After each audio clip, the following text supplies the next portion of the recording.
We'll be speaking to us on the topic data. Really appreciate that you waited this time to do your journey. It's easy, and we appreciate you, sir. So we are going to give you between years to listen to your presentation. Thank you very much.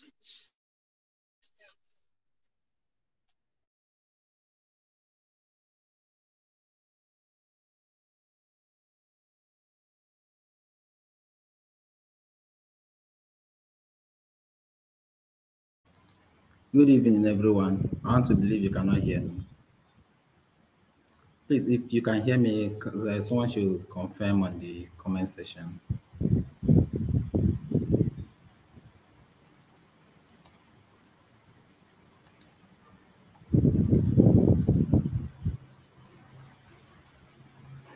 Okay, thank you so much. It's been confirmed you can hear me. So, like Mike introduced, my name is Chidiebere Christopher, and I'm a data scientist at Axion Microfinance Bank. So, Axion Microfinance Bank, in a nutshell, is a loan company that offers a working capital loan to business owners. So, we all have listened to all the trainings on machine learning and the different fields we can apply them. And so it's time we talk about the raw data of machine learning. Sorry, the raw material of the machine learning, which is data, and then how best we can access them. So our topic today is data democratization in organizations. And so because because usually in organizations, especially in Nigeria and Africa, where data have not really been utilized as much as it's supposed to be. So there is usually this restriction to people having access to this data. So, and then let's just make a simple analogy which we use maybe to understand best what this topic is all about. So let's assume a company employs a data analyst. So, okay, a company employs you as a data analyst. And of course, maybe just you or one other person. And then you've been given your KPI. So you already know what you should be doing on daily basis to meet your KPI. And then, but unfortunately, as you resume work the first day or the second day, then this big man from, let's say, commercial department, for instance, comes and, or rather sends a mail through your own boss requesting, for instance, the top 200 customers that have been, that have made purchase, maybe in value and also in frequency of purchase, maybe which we know as count. So, and your boss, approves that you should go ahead and provide the information, and then you're searching for this information, because you use the SQL, you use Excel, wherever this data is stored, and then you provide the data. But just as you're about to send, then a different person, maybe from marketing, for instance, request again. So you see another mail from marketing requesting for, the people that have subscribed to our channels in the first quarter of 2022. Maybe they want to compare with what they currently have. You see, if you keep on doing this on and on, at a very little, it won't be long, it will suddenly become your job role. This is not bad anyway. It's also for the good of the company. But then that is not the job role of a data analyst. This is more like a data errand boy. That's how I refer it. A data errand boy. So to solve this situation, this is where data democratization is very important in organizations. So in a nutshell, the purpose of this presentation is just to seek for ways that we can improve performance of data analyst or data person, whatever title you are given in the organization. So that is just the purpose of this presentation. So let us start with the definition. According to Google, as a company, they define data democratization as the action of making data accessible to everyone within the organization. So, more like this data should be accessible by everyone. So by everyone, we mean department by department, unit by unit. So people should be able to access the data they want and then make analysis according to how it suits them and according to the business purpose of why they're making this analysis. So that is simply what this definition is. But then this definition is incomplete in my understanding working as a data person. So I define data democratization as a continuous training, access to, and tools given to everyone within an organization, and then the expectations from employees given this opportunity. So what I added to this is the training and availability of tools. So let me elaborate on this. You see, there is no use. For instance, in Professor Abiodun's presentation, he in his conclusion, you saw there's a photo he placed there, and then there was something he wrote under. He said, no matter the number of resources that's available to you, if you don't know how to use it, then it won't be enough. So that is exactly what data democratization is. If you have access to all the data, but you can't use it, you don't know how to use it, then it can be enough to for the purpose, the reason why you needed the data in the first place. So the training, and this training is not a one-off training, it's a continuous training on how to access the data and how to use it, how to analyze it. And of course, because of changes in tool, the company can decide tomorrow they no longer want to store their data as a CSV. Going forward, our data will be stored as JSON. You must know how to manipulate JSON files on whatever tool you're using. So this is just the reason why there is continuous in the training. And then the availability of these tools. Of course, we know that tools are expensive. We thank God for for open source.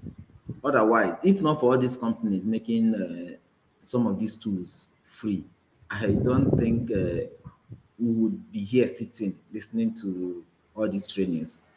Because if you are to pay to use Python as an individual, I wonder how many of us will be paying it when we are just learning. Some of us are still students, some just started a career, and then you won't be able to afford them. So this is that is it with the training and availability of tools. And then, so what are the importance and benefits of data democratization? Sorry, before I do this, something just came to my mind, which is very important. Somebody may want to ask, if everyone in the organization is given access to data, then is there really a need for a role of someone called a data analyst or data scientist? I know it must have come to somebody's mind. Okay, so that is not how it works in organization. When data is being made available to people, you only give them access to data that is relevant to the department or unit they are in. So you don't just give someone in commercial. For instance, somebody in marketing has no business. Let's assume in a bank, someone in marketing has no business with how much Mr. Shegun has in his account. That is not that he has no business with that. But if for any reason, for whatever type of analysis they want to make, that he needs to have access to that, then we cannot put Mr. Shegun's information along. We can just represent Mr. Shegun as A. So when you are done with your analysis, we just have to look for a key that we use to represent Mr. Shegun's identity. Something like the account number, his own full name, all those key information would be taken away from their data when making it available to them. So, because there's something known as data governance, though I will get to that later on. So that is exactly how it works. Not just making data available, but data that they have right to access. It's very important. Okay, so and then the benefit or importance of data democratization. I summarize them into two. So the first one is scaling. So the purpose of business is to make profit, and then when business and technology meet, growth is expected. But when growth is not being met, then one of the reasons could be because data is in silos. By this, I mean data is taken away from people and given to a particular set of people. Maybe, for instance, the IT alone are given access to this data. An IT person probably, have more interest in the IT. He has no interest in what happens in marketing, commercial. So he he would not have better insight on data over those in the department who probably have even studied that in the university or might have long years of experience in that department. So they know what best to look for when you give them this data. So if you want the business to scale, then there should be an equitable access to information. By equitable here is those in commercial, for instance, should have access to commercial data, data regarding the transactions, the inflow and outflow of customers' transactions, because they are the ones that own the department. They understand it better. They see these customers probably on daily basis, so they know what best to look into. And then this way, those in IT can focus more on what is more beneficial to them, or rather, what is more necessary to them but beneficial to the organization. And then it also enables collaboration among departments. Because if by the time every department begins to make their own analysis, and then at the management level they do their meeting and then present their own uh, whatever their findings. So that way the collaboration will be more. So by the time something relates IT and business, they will because they have seen the trend before now. It's easier for them to join hands and overcome a particular business challenge rather than people working differently or making it a one-man job. Anything concerning analytics must go through these particular people only.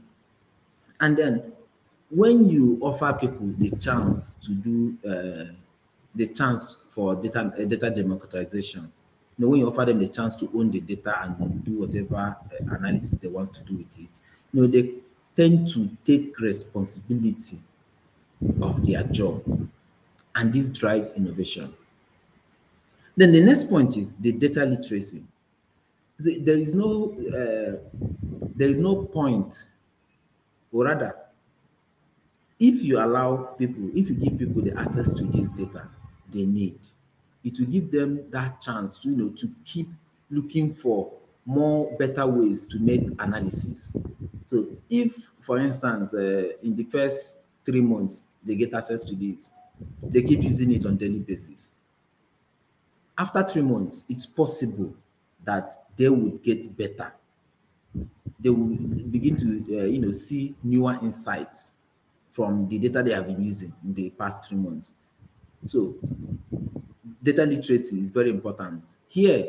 Well, what I simply mean is the regular training that is being offered or given to employees, just as they have access to this data, the continuous training you keep giving them enables them to keep getting better. The time it takes them to make analysis, to clean data, to source for this data, to consolidate and do whatever, build whatever model they want to. will reduce over time as they get more familiar with the data and keep receiving training. The time to do work continues to reduce, and that is for the good of the organization. And also, when you give them these trainings, it builds them personally, even outside the job. It builds them personally, which is all, how will I put it? When we talk about staff welfare in organization, you take them to training, hangouts, and different kind of activities outside the work. They are enjoying it. That is the only way they can believe in the company and put in more effort. There are people that go to work freely. Nobody made them to. They go to work weekends. They go to work because it's something they can actually leave till Monday. But because of what the company do for them, more they are always available for emergency. So that is the this data literacy is part of the way you make your employees more comfortable working for you. So that is it for the benefits and or importance of data democratization. Then let's go to the challenges. In as much as the discussion on data democratization is interesting and tempting. I know somebody might be who has been having this challenge at work might want to can't wait for Monday to talk to his own line manager and all. But then don't forget there are challenges, and unless these challenges are put in place, data democratization will be difficult in your organization. So and one of them is data governance. So by data governance simply means the process that your company, it's actually an individual something. The process that your company follows to make data accessible in a way that it doesn't go against the law. By law here, we mean something like data privacy. So uh, the while you are giving access to different to data that concerns you, it's also important that you don't have access to data that is not meant to be known to you. Even as a data scientist, it's not every data that I have access to in my organization. It's not every information that goes around customer, information about a customer, customers like you that I have access to. That is due to data governance. So there are levels to what you can access. So it's only when you need to do a particular project, then you get access to that. And then you could access databases that you've not been seeing before now. And that is how it's supposed to be. So data governance is very, very important. And it's a challenge on because you could breach your data governance of that company in this, just trying to give access to people. So yeah, the data governance process must be strict, must be put in place before data democratization will be implemented. And then the next one is data quality. No, because we are still training staff members while giving them access.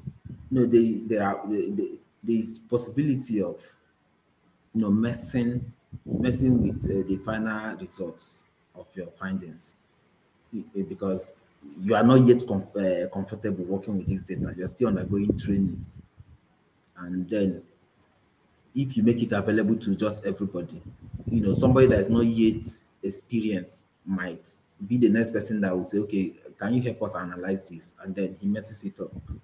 So by the time you keep doing this for over, for a long time, your results will no longer be trusted. So no matter what you tell the organization, somebody wants to go and verify first. And then the next challenge is the training. It's not really an easy thing to train employees. It's expensive to train employees, and then unless the organization see the need for data democratization, it will be difficult for them to just wake up and include training of employees on due to data democratization. So, in conclusion, so with this presentation, I mean, we can agree that data democratization in organization is a win-win situation for both the employer and the employee. And then when we continue to, continue to make data-driven decisions, department by department, unit by unit, and then keep collaborating at the management level, and then it becomes people become more confident in their job, and then business begins to scale. So that is it for me on this presentation. Thank you so much. So if you have any question, yeah, I'm at your service here.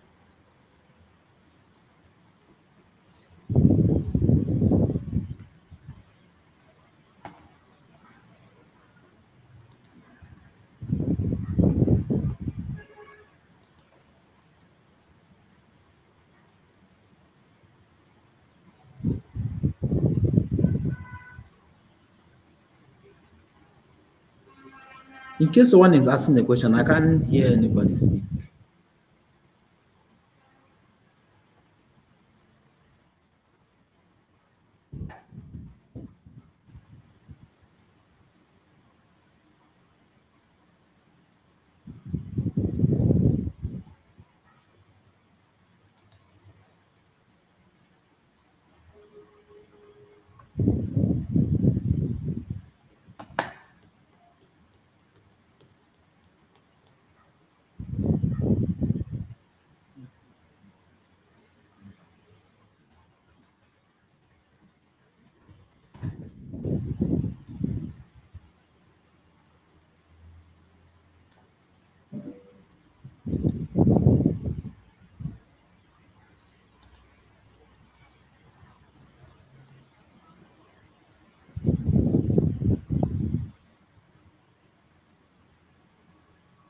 Okay, I can see the first question here. Can you expatiate on data governance?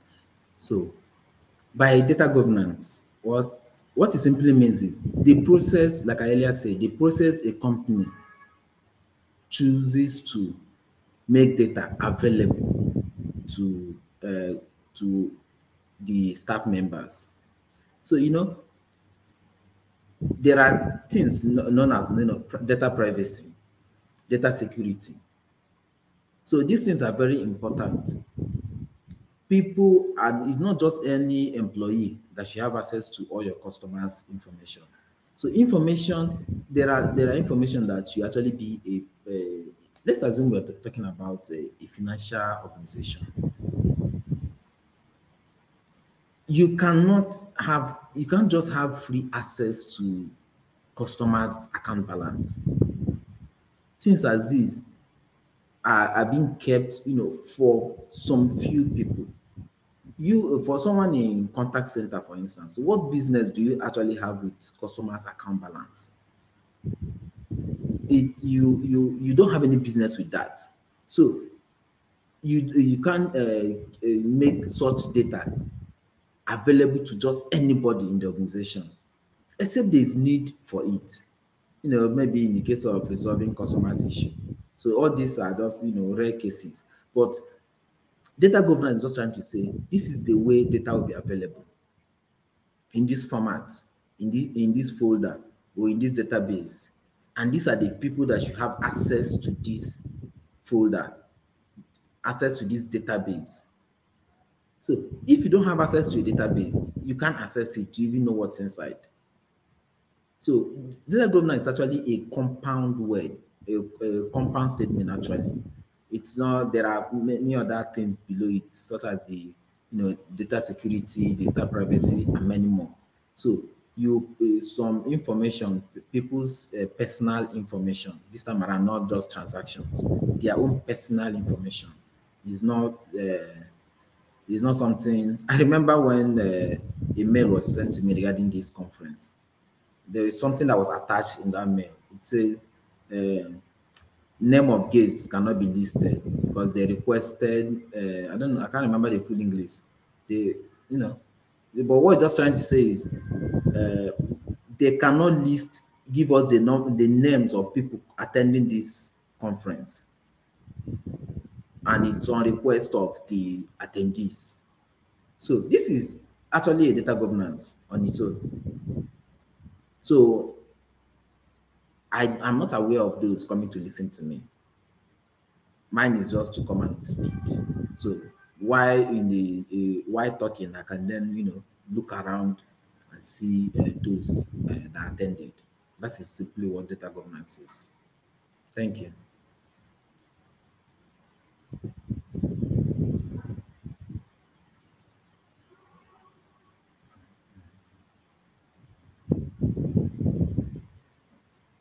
Any other question? I think Octave has quite kept you guys for a long time, and I think I understand if there is no question. Thank you so much for having me here, Michael, and the entire team of Octave. I really appreciate.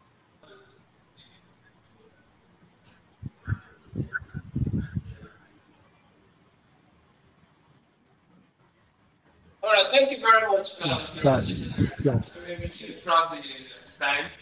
But we are very exhausted too. But then we ensure that we maintain. So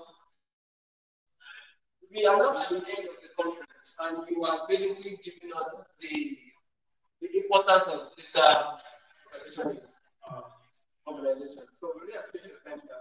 Thank you very much. And thank you everyone to the attendees who came physically that are still here and those that joined online. We really appreciate you and look forward to having you in more.